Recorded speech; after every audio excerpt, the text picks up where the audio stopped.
제11회 부산국제영화제가 내일이면 열흘간의 일정을 마치고 폐막하게 됩니다. 이번 영화제는 여느 때보다 더 많은 영화계 탑스타들이 참가해서 영화의 도시 부산을 뜨겁게 달궜는데요. 자, 오늘 스타뉴스 브리핑 시간에는 머니투데이 스타뉴스의 전영화 기자와 함께 부산국제영화제를 정리해보는 시간 가져보도록 하겠습니다. 어서 오세요. 안녕하세요. 자, 부산국제영화제 직접 다녀오셨죠? 네. 자, 오늘은 개막식에서부터 차근차근 얘기를 나눠볼 텐데요. 이 개막식의 사회는 국민 배우 안성기 씨와 문근영 씨가 봤어요. 어떻게 문근영 씨가 사회를 맡게 되는지 굉장히 이색적이라고 하시는 분들이 많거든요. 일단 올 겨울 개봉하는 사랑 따윈 필요 없어요. 문근영 씨가 이제 주연을 맡았고요. 또 일단 국민 여동생으로 불리는 그런 이미지 때문인 것 같고요. 네. 그리고 지금 문근영 씨는 역대 최연소 여자 사회자고요. 또 한 가지 재밌는 것은 역대 최장 나이 차이가 나는 남자 사회자와 안성기 씨와 네, 이렇게 지금 바로 그 모습이 드러나고 있는데 퓨전 한복을 입었어요. 위 저고리가 없는 굉장히 단아하면서도 좀 청초했고요. 예, 또 좀 이제 성숙한 느낌인데 보시면 알겠지만 안성기 씨는 대본을 살짝 보세요. 예. 근데 문근영 씨는 이 대본을 철저히 다 외워갖고 그 정면을만 바라보고 진행을 했고요. 그러니까 약간 긴장한 표정도 역력했는데 아무래도 워낙 이걸 능숙하게 하다 보니까 안성기 씨가 공부 열심히 하셨나 봐요. 이렇게 농담도 했었고요. 전체적으로 참 개막식 사회는 부드럽게 잘 이끌었다는 평을 받았어요. 예, 대본을 통째로 외울 정도면 굉장히 많이 사전에 연습도 많이 하고 굉장히 노력을 많이 했던 모양이에요. 처음이라서 좀 긴장도 됐을 거고요. 네. 자, 그리고 영화제 하면 빼놓을 수 없는 것이 바로 레드카펫 행사잖아요. 이번 영화제 레드카펫 행사의 분위기 어땠나요? 당연히 뜨거웠겠죠.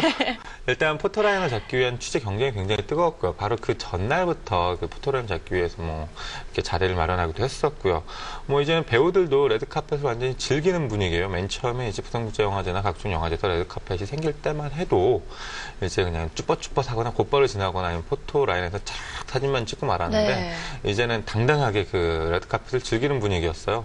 이렇게 걸어가는 모습도 좋았을 뿐만이 아니라 취재진이나 팬들이 요청을 하면 한 바퀴 싹 몸도 들어주고 쇼맨십도 생겼어요. 네. 올 겨울은 특히나 블랙이 드레스 코드여갖고 모두 다 블랙 드레스를 입고 왔어요. 남자뿐만 아니라 여자들도. 네. 그런 와중에서 이제 개막적인 가을로에 출연하는 엄지원 씨는 이제 혼자 이제 붉은색 드레스를 입었거든요. 그러니까 오히려 더 눈에 띄더라고요. 역시 검은색이 대세인가 봐요. 많은 팬들이 검은색 의상을 입었더라고요. 자, 그렇게 해서 개막식에 정말 많은 스타들이 참석을 했었는데 정작 개막작 이 가을로가 상영되면서 많은 스타들이 자리를 떠났다고 해서 좀 보기 안 좋았다 이런 얘기들도 있었는데 직접 보셨죠? 네. 예. 일단 비단 이런 현상이 부산국제영화제 때만 있는 게 아니고 언제나 이런 일들이 있어 왔는데요.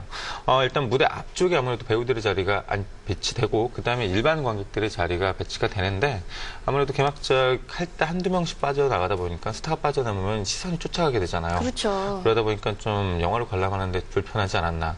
이렇게 레드카펫에만 의에 드는 것이 아니라 개막작을 즐기면 말 그대로 영화제니까 영화를 즐기는 그런 성숙한 문화라고 할까? 이런 것들이 하루빨리 정착됐으면 하는 생각이 들더라고요. 조금 아쉬운 부분이었네요. 그 점은. 네. 예. 자, 올해의 개막작 조금 전에도 말씀하셨는데 가을로예요. 그런데 가을로의 여주인공 엄지원 씨가 여러모로 눈물을 좀 여러 번 흘렸어요. 이번 영화제에서. 그래서 그 이유가 뭔가 굉장히 많은 분들이 궁금해하셨는데 그 이유가 뭔가요? 감동 때문이겠죠. 사실 개막식 무대 인사를 올라가 보면 어마어마해요. 저 뒤로는 바로 앞에 단상만 보이는데 이렇게 눈물을 흘리는 바로 그 장면이죠. 감격에 겨워서. 저 바로 앞에 보면은 거의 1만 몇만 명이 먹는 사람들이 쫙 앉아 있어요. 네. 마치 가수가 자기 어마어마한 콘서트의 무대에 섰다는 그런 느낌이라고 할까? 그러다 보니까 거기에서 감격이 겨웠던 것 같고요. 그 다음에 이제 해운대에서도 야외 무대 인사가 있었어요. 그 자리에서도 부산 시민들뿐만이 아니라 영화 팬들이 굉장한 호응을 보내줬어요. 네. 말 한마디 하나에 너무너무 좋아하니까 아무래도 배우로서 그런 부분이 굉장히 감정이 북돋아 오르지 않았나 이런 생각이 들더라고요. 네, 사실 가수도 아니고 배우들은 저렇게 많은 관중들 앞에 서는 게 좀 어색할 수도 있고 긴장도 될 텐데 그만큼 또 감격스러웠던 모양이에요. 그 순간이. 자, 그런데 이 부산국제영화제의 개막작으로 선정됐던 영화들은 어떤 징크스가 있잖아요. 흥행에 좀 성공하지 못한다 이런 얘기들도 있던데 이번 영화 가을로는 어떤가요? 흥행할 것 같아요? 부산 영화제 징크스라고 하기보다는 이제 네. 영화제 징크스라고 할 수 있죠. 영화제에서 이제 개막적이나 폐막적으로 선정될 정도면 어느 정도 이제 작품성이 보장되는데 그렇죠. 작품성이 보장되면 재미는 없지 않을까 뭐 이런 사람들의 그 오해가 있기 마련인데 가을로는 말 그대로 그 가을 멜로라고 할까요? 사랑의 상처를 갖고 있는 남녀가 그렇게 여행을 통해서 고통이 치유된다는 내용인데 지금 보신 장면 알겠지만 저 여행하는 장면이요. 이게 너무 아름다워요. 우리나라에도 이런 곳이 있었을까 하는 그런 마음이 들 정도로. 그러네요. 특히나 지금 우리들의 행복한 시간이 굉장히 그 멜로 영화로서 흥행에 성공을 했죠. 그러니까 그 영화를 좋아했던 분들은 또 다른 그 멜로 영화로서 이 영화를 굉장히 좋아할 것도 같아요. 특히 여성 팬들이 눈물을 흘리는 분들이 너무 많더라고요. 꼭 가서 봐야겠습니다. 예. 예. 자, 그리고 부산국제영화제 기간 동안 이 장외 홍보전도 굉장히 치열했다고 얘기를 들었어요. 특히 중천, 영화 중천은 중천의 밤이라는 홍보 행사가 또 열렸었는데 이 자리에 김태희 씨 또 정우성 씨가 함께 참석을 했었죠. 예, 김태희 씨, 정우성 씨가 같이 출연한다는 것만으로도 이제 중천은 화제가 됐는데 바로 이날 말하자면 일반 많은 사람들의 첫 선을 보인 거예요. 여기 한 3분여 정도의 그 동영상이 보여줬고 메이킹 필름이 보여줬는데 사실 이 예고편은 국내 기자시사에서는 잠깐 예고편을 선보인 적이 있는데 이렇게 조금 더 많은 분량을 보여준 건 이번이 처음이었어요.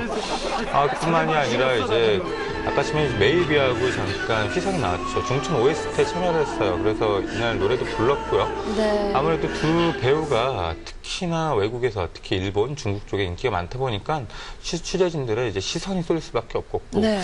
근데 그에 비해서 이제 너무 많은 사람들이 몰려서 약간 좀 혼란스러웠던 부분도 없지 않아 있었고요. 그래요. 역시 해외 팬들이 많다 보니까 이날도 아마 많은 해외 팬들이 참석을 했을 거라는 생각이 드는데 이런 해외 팬들로 인한 해프닝도 있었다면서요? 중천의 밤 행사에서.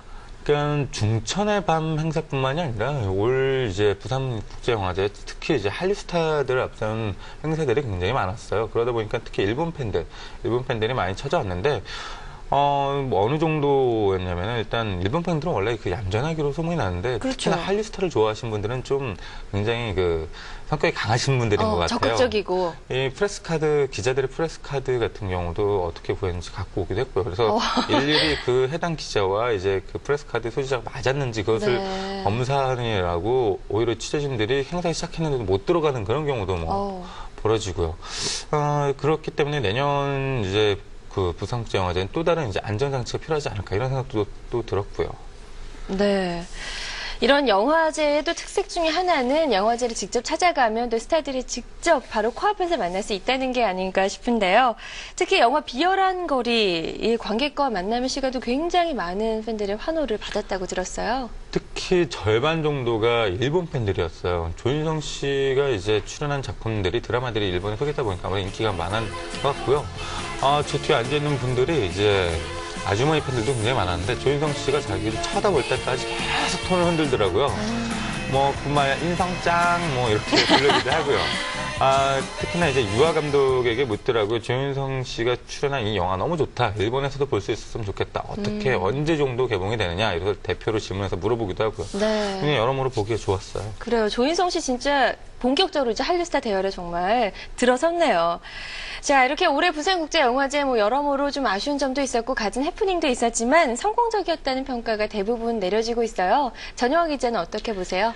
일단 부산국제영화제는 다시 한번 느꼈지만 그 관객들을 위한 잔치인 것 같아요. 뭐든지 관객들을 우선으로 하는 잔치인 것 같고 그래서 더 그것이 지금의 부산국제영화제를 만들었던 것 같고 네. 또 앞으로도 이제 계속 성장해 나갈 그 부분인 것 같아요. 지난해 문제가 있었던 부분이 올해는 고쳐졌고 올해 문제가 있던 부분 내년에는 고쳐지는 이렇게 해서 계속 이제 성장해서 이제 바야흐로 아시아를 대표하고 이제 해외를 대표하는 이제 세계 4대 영화제가 되는 게 아닌가. 그렇다면 너무너무 좋을 것 같아요. 네. 예.